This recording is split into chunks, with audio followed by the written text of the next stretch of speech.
that was something, that was an incredible journey of luck, actually, because when he was 18 months old, I'm a copy editor, as you know. When he was 18 months old, I was asked to do a book called The Sound of a Miracle by Annabelle Staley about this thing called autism. And I had vaguely heard of it.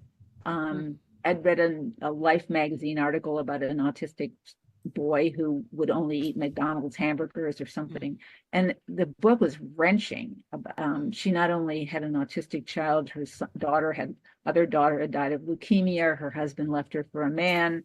Someone stole her car. It was wrenching. And then she discovered a sound therapy called auditory integration training. And my son was about 18 months old, and I was, crying through this manuscript, and I went and I hugged him and kissed him as he was sleeping. And I thought, thank God my son doesn't have this.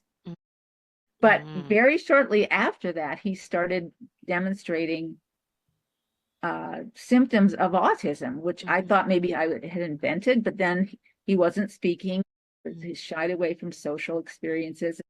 So when he finally got diagnosed, I was told that it was a very rare condition, that only one out of 3,000 kids had it. Right. But little by little, and I was also told that it was untreatable, lifelong, and I should just put him in special ed. But then I would hear about somebody's therapy that worked a little bit. And I went and I immediately got him auditory integration training too, based on what I had heard from that book.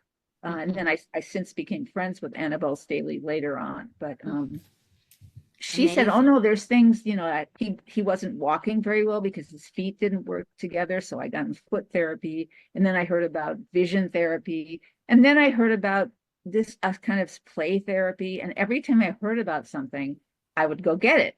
And right after, he was born in 1988, right in the beginning of the 1990s, there was suddenly this baby boom of autistic children. But because he was a little bit older, I would do something first, and then people would call me up and say, hey, we heard that you did foot therapy. What do you think? This is before the internet. How did it work? And they would tell me about a therapy. So I would do that.